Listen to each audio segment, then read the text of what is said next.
के सीटों पर विधानसभा के चुनाव में। और नमस्कार, बुचहां चुनाव को लेकर न्यूज फॉर नेशन पे लाइव जुड़ चुके हैं आप। मैं हूं आपके साथ रश्मि। देखिए, बुचहां के जो नतीजे सामने आ रहे हैं, जो रुझान सामने आ रहे हैं, तो इस वक्त की लाइव अपडेट आपको बता दें, 8वें राउंड की जो काउंटिंग है वो समाप्त हो चुकी है और इस वक्त आरजेडी ने अपनी जो बढ़त है वो बनाकर रखी हुई है। 10,128 वोट के साथ अमर पासवान, जो कि आरजेडी के कैंडिडेट है, वो आगे चल रहे हैं। तो लगातार दूसरे राउंड से ही आरजेडी ने जो अपनी पकड़ है वो बुचहां की सीट पर बनाकर रखी हुई है। खासकर दूसरे राउंड से ही हम ये देख रहे हैं कि किस तरह से आरजेडी जो है आगे चल रही है। ऐसे में 8वें राउंड के वोटिंग की जो समाप्ति है वो हो चुकी है।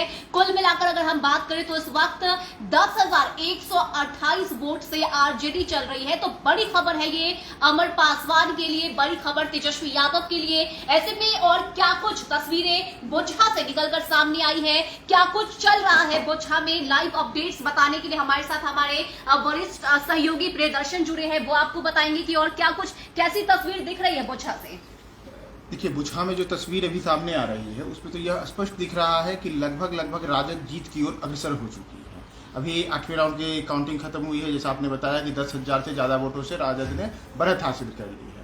इसके अलावा जो आप देख सकते हैं स्क्रीन के ऊपर भी कि यहाँ जो भारतीय जनता पार्टी है, भारतीय जनता पार्टी ने 8वें राउंड की काउंटिंग के बाद 13,584 मत लाए हैं, जबकि जो विकासशील इंसान पार्टी के उम्मीदवार गीता देवी हैं उनको 10,177 वोट आए हैं। वोट प्रतिशत की भी अगर हम बात करें तो अमर पासवान ने 46% अभी वोट लाए हैं, जबकि अगर बेबी कुमारी और गीता कुमारी जो क्रमशः भाजपा और विकासशील इंसान पार्टी यानी वीआईपी के उम्मीदवार हैं, तो उन दोनों का वोट प्रतिशत अगर जोड़ भी दिया जाए तब भी 46% नहीं पूर रहा है। साथ ही अगर वोटों को भी हम जोड़ दें तब भी उनका वोट जो है 23,000 के आसपास नहीं पहुंच रहे हैं। यानी कि अमर पासवान जो राजद के कैंडिडेट हैं, न केवल वो जीत हासिल कर रहे हैं बल्कि दोनों के दोनों जो दल हैं, दोनों दल मिलकर जितना वोट ला रहे हैं उससे कहीं अधिक वोट अकेले अमर पासवान ला रहे हैं। तो यह दिखा रहा है कि जो वोटों का जो वहां पर समीकरण बना, जो जनता में विश्वास जगा है, वह राजद के प्रति कुछ ज्यादा ही हुआ था, जिसका नतीजा रहा है कि राजद वहां पर 10,000 से ज्यादा वोटों से अभी आगे है। यह जो चुनाव को पहले बार बार दावा किए जा रहे थे भाजपा की ओर से कि हम बड़ी जीत हासिल करेंगे, भाजपा के तमाम बड़े नेता वहां पर गए थे। कहा गया कि जितने वहां पंचायत हैं, बुचहां विधानसभा में जितने पंचायत हैं, प्रत्येक पंचायत में एक एक विधायक को भाजपा ने उतार दिया। इतना ही नहीं, जो वहाँ के पहले स्थानीय अजय निषाद मुजफ्फरपुर से थे, इसके अलावा अगल बगल के कई सांसद थे, वो तमाम नेता वहाँ पर लंबे अरसे तक कैंप किए हुए रहे।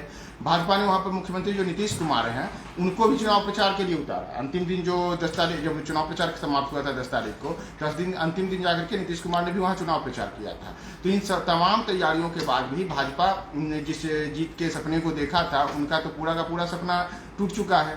दूसरी बात, विकासशील इंसान पार्टी के जो मुकेश सहनी हैं, अगर उनकी भी हम बात करें तो मुकेश सहनी ने जो दावा किया था, मुकेश सहनी का दावा था कि हम जीतेंगे। हालांकि अभी तक तो उनके कैंडिडेट ऐसा कुछ नहीं दिख रहे हैं, लेकिन जहां 13,000 वोट भाजपा ने लाई है, वहीं जो विकासशील इंसान पार्टी के कैंडिडेट हैं वो भी 10,000 वोट ला चुके हैं। यानी कि जो सहनी के ऊपर भरोसा था, जो सहनी को अपने उम्मीदवार से पर जीत का भरोसा था, भले वो ना जीते तीसरे नंबर पर रहे हैं, लेकिन कम से कम उन्होंने एक बड़ी बढ़त की ओर कदम बढ़ाया है। एक उन्होंने कम से कम इतना जरूर किया है कि एक साथ 10,000 वोट ला करके बड़ी जीत जो राजद की हो रही है, उस जीत में उन्होंने अहम भूमिका निभाने में, जैसे इनका जो वोट कटा होगा, भाजपा का जो वोट कटा है, वो माना जा रहा है कि वोट सहनी ने काटा है, क्योंकि जो सहनी मतदाता हैं उनकी वहां पर बड़ी संख्या है। साथ ही साथ भाजपा का जो कोर वोट बैंक है वो पिछली बार सहनी के साथ रहा था, जिसके बाद मुसाफिर पासवान चुनाव जीते थे, और इस बार उनके कैंडिडेट पिछड़ते हुए नजर आ रहे हैं। आगे अभी देखिए, और चूंकि 25 राउंड की काउंटिंग है तो आगे देखिए और कैसे होता है। हमारे साथ हमारे सहयोगी पंकज जी भी हैं। पंकज जी, क्या तस्वीरें दिख रही है बुचहां से, क्या लग रहा है? मुकेश सहनी का हाल बताइए। नहीं, जैसा कि सर ने बताया, जो राजद जो है जीत की ओर है जी, तो बिल्कुल राजद अभी तक के रुझान के हिसाब से राजद जीत की ओर है, लेकिन अभी इसको जो है ना फाइनल रिजल्ट नहीं समझा जाना चाहिए। जो अभी 25 राउंड की काउंटिंग होनी है, लेकिन अभी तक मात्र 10 राउंड की काउंटिंग हुई है, तो इसीलिए जो है ना जीत नहीं समझा जाना चाहिए राजद की। लेकिन ये तो कहा जा सकता है जो राजद बड़ी बढ़त की ओर है और करीब 10,000 वोटों से ज़्यादा की बढ़त बना ली है। वही इस चुनाव में मैं अगर बात करना चाहूँगा कांग्रेस की, तो सबसे खराब स्थिति कांग्रेस की का है। प्रदर्शन रहा है। क्योंकि कांग्रेस के प्रत्याशियों ने राजद जो निर्दलीय प्रत्याशी है उनसे भी कम वोट लिए हैं। जैसे निर्दलीय प्रत्याशी नरेश कुमार, उन्होंने 726 वोट लिए हैं, जबकि 8वें चरण में कांग्रेस के प्रत्याशी तरुण चौधरी मात्र 345 वोट लिए हैं। तो मुझे लगता है जो कांग्रेस जितना भी बड़ा बड़ा दावा कर ले, लेकिन बिहार में उनकी स्थिति अच्छी नहीं है। इससे पहले भी आप देखिए तो उपचुनाव हुए हैं, उसमें मात्र 3 से 4% या 6% के अंडर ही कांग्रेस का वोट प्रतिशत रहा है। तो मुझे लगता है जो कांग्रेस के लिए इससे ज्यादा सबक कुल मिलाकर अगर देखा जाए तो आरजेडी ने अपनी बढ़त बनाकर रखी हुई है। कांग्रेस इस रेस में कहीं से नजर नहीं आ रही। सबसे बुरा हाल जो है वो कांग्रेस पार्टी का ही है। बीजेपी को भी बड़ा झटका लगा है। एनडीए की तरफ से लगातार दावे किए जा रहे थे, मुकेश सहनी की तरफ से दावे किए जा रहे थे, बीजेपी को आईना दिखाने की बात मुकेश सहनी कह रहे थे, लेकिन बड़ा झटका इन दोनों के लिए ही है। ऐसे में हमारे साथ हमारे सहयोगी युवराज भी हैं, ये आपको बताएंगे कि मुकेश सहनी लगातार बीजेपी को हराने की बात कर रहे थे। चुनावी प्रचार में वो कह रहे थे कि हम झटका देंगे बीजेपी को, मुंह तोड़ जवाब जनता देगी, लेकिन ये जो तस्वीर है वो बिल्कुल इसके ठीक उल्टे नजर आ रही है। क्या कहना है मुकेश सहनी का? मेरा मानना है कि आरजेडी के नेताओं ने पहले से ये बातें कह दी थी कि आरजेडी सबसे ज्यादा वोट लाने वाली है और जो टक्कर होगी वो सिर्फ वीआईपी और फिर बीजेपी के साथ होने वाली है। शायद वोटिंग के बाद जो मतगणना के जो नतीजे आ रहे हैं, शायद ये सच साबित होता हुआ नजर आ रहा है, क्योंकि आरजेडी ने इतनी बढ़त बढ़ा ली है जिसका टक्कर फिलहाल अभी वीआईपी और बीजेपी के नेता नहीं करते हुए नजर आ रहे हैं। मैं आपको सबसे लेटेस्ट अपडेट दिखाना चाहूंगा, जो राउंड 9 के बाद की तस्वीर है। अमर पासवान ने 23,000 से ज्यादा ईवीएम से वोट्स लाए और फिर अगर मैं बात करूं अन्य वोटों की तो 2911 वोट अन्य वोट से मिले और टोटल वोट अमर पासवान को 26,623 हैं, जो 27,000 की तरफ बढ़ रहे हैं। और अगर फाइटिंग की बात की जाए तो भारतीय जनता पार्टी की बेबी कुमारी 13,584 वोटों के साथ दूसरे नंबर पर है, मगर फाइट उनकी सीधे तौर पर गीता कुमारी से है, जो कि वीआईपी से आती हैं। तो आरजेडी की बात आई थिंक एकदम सच साबित हो रही है। जो फाइट हो रही है बोचहा विधानसभा के उपचुनाव में, वो सीधे तौर पर वीआईपी और बीजेपी के बीच देखी जा रही है, मगर आरजेडी ने इन दोनों को पीछे छोड़कर सबों को पछाड़ दिया है। वो फिलहाल अभी रैंक 1 पर है और उम्मीद मैं यही जता सकता हूं कि राउंड 25 तक आते आते आरजेडी अपनी जो जीत का प्रतिशत है वो और आगे बढ़ा देगी। अगर मैं आपको तो प्रतिशत के बारे में बता दूं तो करीबन 44.54% जो वोट है वो बोचहा में आरजेडी को फिलहाल पड़ चुके हैं और 25.1% वोट के साथ बेबी कुमारी दूसरे नंबर पर आती है। मगर यहां पर अगर वोट प्रतिशत देखा जाए तो मुकेश सहनी ने बाजी को पलटते हुए नजर आ रहे हैं, क्योंकि मुकेश सहनी के वोट प्रतिशत आरजेडी का तो भले आधा है, मगर उन्होंने वहां पर बीजेपी को कड़ी फाइट दिखा दी है।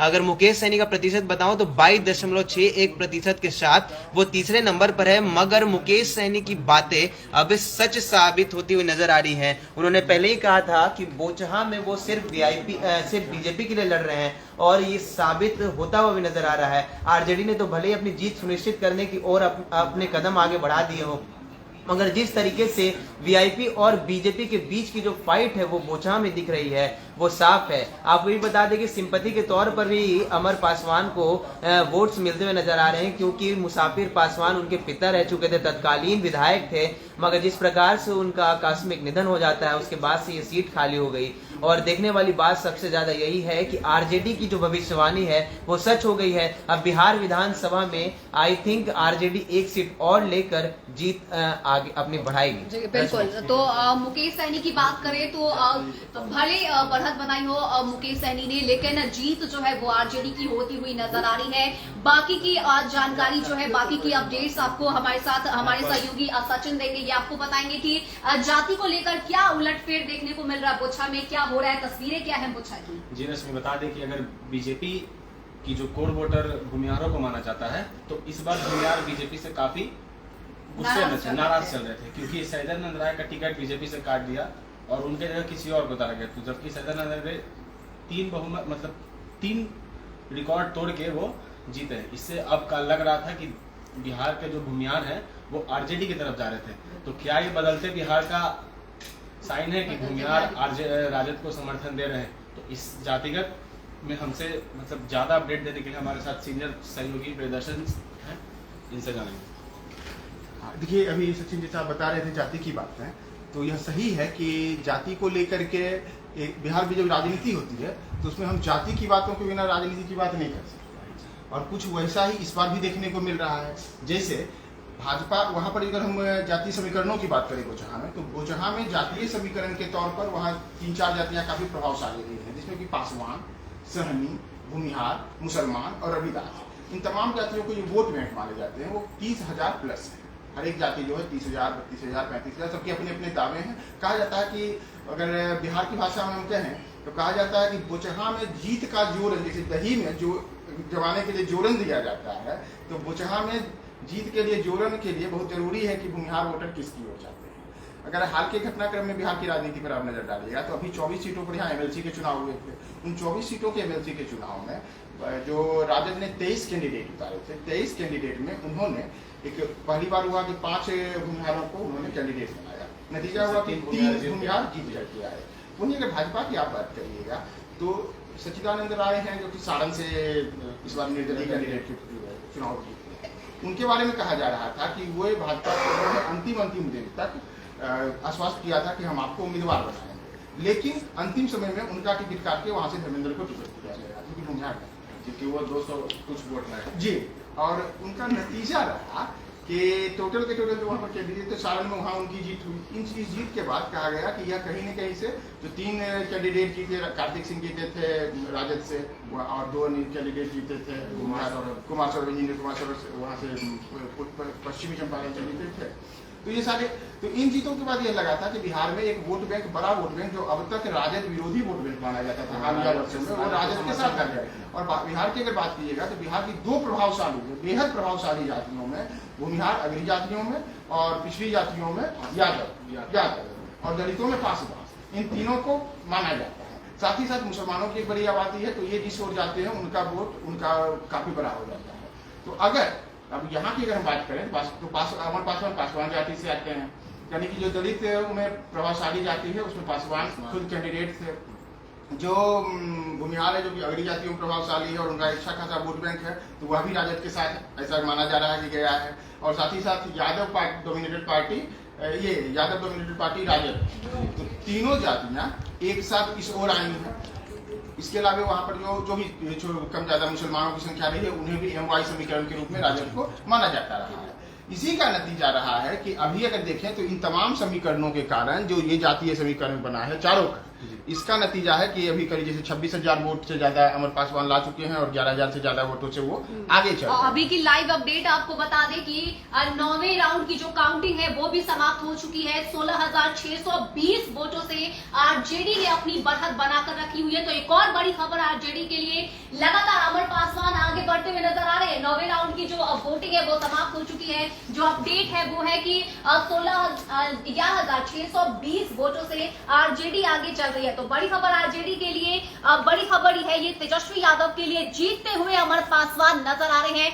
आगे भी और क्या कुछ जानकारी आएगी, क्या कुछ तस्वीरें देखने को मिलेगी, ये तमाम अपडेट्स लेकर, ये तमाम खबरें लेकर हम आप तक जरूर जुड़ेंगे। फिलहाल इतना ही। ज्यादा अपडेट के लिए आप बने रहिए न्यूज़ फॉर नेशन के साथ। नमस्कार।